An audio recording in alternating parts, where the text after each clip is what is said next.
बिस्मिल्लाहिर्रहमानिर्रहीम। अस्सलामुअलैकुम। रिस्क में बरकत और किचन के गंदे बर्तन। एक मुफ्ती साहिब का बयान है, कुछ माह कबल की बात है कि एक मोहब्बत व अकीदत के रिश्ते में बंधे एक साहिब मिलने आए और बोले, मुफ्ती साहिब मेरा कारोबार बहुत उम्दा था, मैं लाखों कमाता था, गाड़ी थी, बेहतरीन जिंदगी थी। आज भी वही कारोबार है मगर गाड़ी नहीं, वो खुशहाली नहीं। दिन ब दिन कर्ज के बोझ तले दब गया, चूंकि रिस्क की फरावानी थी और अब मुश्किल से गुजारा होता है। सुना है आप रूहानी इलाज करते हैं, चेक कीजिए कोई जादू टोना बंदिश नजर बद तो नहीं। काट कीजिए, तावीज दीजिए, वजीफा दीजिए ताकि फिर से वही खुशहाली पर मबनी हालात लौट आए। मैं बहुत परेशान हूं, ये कहते हुए साहिब रो पड़े। मैंने इनसे कहा, परेशान ना हो, मैं आपके घर के बर्तनों पर दम करूंगा, खुशहाली लौट आएगी। उन्होंने कहा, क्या मुझे घर के बर्तन लाने पड़ेंगे या आप घर आएंगे? मैंने कहा, ना मैं घर आऊंगा ना आपको बर्तन मेरे पास लाने पड़ेंगे, बस करना ये है, धोने वाले बर्तन जब किचन में जमा किए हों तो इन आलूदा बर्तनों की तस्वीर 3 दिन की रोज लें और चौथे रोज वो तस्वीर मोबाइल में ले आएं, मैं इन पर दम कर दूंगा, सब ठीक हो जाएगा। बर्तन देखे तो किसी बर्तन में कुछ सालन था, किसी में कुछ, यानी रिस्क खाना जाया हो रहा था और धुलकर गंदे नाले में जा रहा था। मैंने पूछा, ये बर्तन है, इनमें खाना है जैसे सालन वगैरह, इसका क्या करते हो? वो साहिब बोले, जाहिर है कि धुलकर ये सब नाली में जाएगा। मैंने इनसे कहा कि मैं दम नहीं करूंगा। उन्होंने वजह पूछी तो कितना मुख्तसर। मैंने कहा, आज के बाद बचा हुआ खाना इस तरह बर्तन धुलकर गंदे नाले या कूड़े में नहीं फेंकना, बल्कि बर्तन अच्छी तरह खाना खाते हुए साफ करने हैं।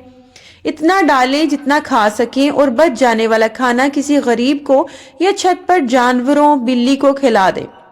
किस्सा मुख्तसर, रिस्क की बेअदबी ना हो। उन्होंने वादा किया कि आज के बाद ऐसा ना होगा। जो रिस्क की बेअदबी की सूरतें आपने बयान की हैं, आज के बाद इनमें से कोई भी नहीं होगी। मैंने इनकी तसल्ली के लिए 21 दफा बर्तन पर सूरह फातिहा पढ़ दी कि नफ्सियाती तौर पर इनको तसल्ली हो कि वाकई दम किया गया है।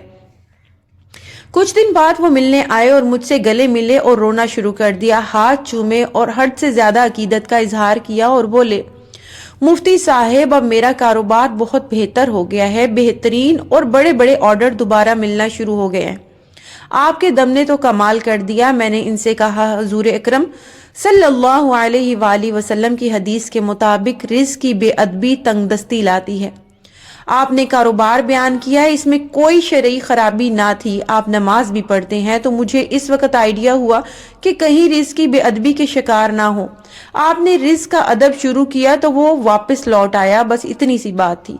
इसने अज़्म मुसम्मम किया कि इंशाअल्लाह मरते दम तक रिस्क के एक जर्रे को भी जाया नहीं होने दूंगा और इसके अदबो ताज़ीम में कोई कसर ना छोड़ूंगा। मैंने कहा, अगर तुमने वाकई ऐसा किया तो वापस गाड़ी भी आएगी और बैंक बैलेंस भी इंशाल्लाह लौट आएगा। अल्लाह पाक हमें रिस्क का अदब करने की तौफीक अता फरमाए। आप सब बहनों से, भाइयों से, जो भी सामीन मेरे सुन रहे हैं, उनसे गुजारिश है कि जब भी खाना खाएं तो या बच्चों को बिस्किट वगैरह दें तो उसका भी खास ख्याल रखें कि मुंह के नीचे कोई प्लेट रख ले। खाना खाते हुए कोई भी कतरा नीचे गिरता है, रोटी का टुकड़ा नीचे गिरता है तो जर्रे जर्रे को ऐसे चुने जैसे कोई कीमती मोती आपका गुम हो चुका है। घर में खाने का एहतमाम करें। आजकल देखने में आया है कि बच्चे खाने पीने की चीजें लेकर फिर रहे होते हैं। चॉकलेट जहां दिल किया बच्चों ने खाई और बाकी फेंक दी। इसी तरह से बिस्कुट्स की तो बहुत ज्यादा ही बेअदबी होती है। बिस्किट खाते हुए बच्चों के छोटे छोटे जर्रात नीचे गिर जाते हैं और फिर घर के मर्द औरतें चलकर आ रहे होते हैं और उन्हीं के ऊपर हमारे पांव पड़ते हैं। छोटी छोटी बातों का ख्याल रखिए, इंशाल्लाह आपके घर में भी बहारें लौट आएंगी। वीडियो पसंद आए तो मेरे इस पैगाम को ज्यादा से ज्यादा लोगों तक शेयर कर दीजिए। इंशाल्लाह आपके घर में रिस्क को आने से कोई चीज नहीं रोक पाएगी अगर आप इन बातों पर अमल करेंगे। नमाज रोजे की पाबंदी कीजिए, इस्तिग़फ़ार को लाजिम कर लीजिए, दुआओं में याद रखिएगा। चैनल को सब्सक्राइब नहीं किया तो इसे जल्दी से सब्सक्राइब कर लें, बेल नोटिफिकेशन कॉल पे सेट कर दें ताकि मजीद अच्छी अच्छी वीडियोस आपको देखने को भी मिलती रहे। जहाँ रहें खुश रहें, आबाद रहें। खुदा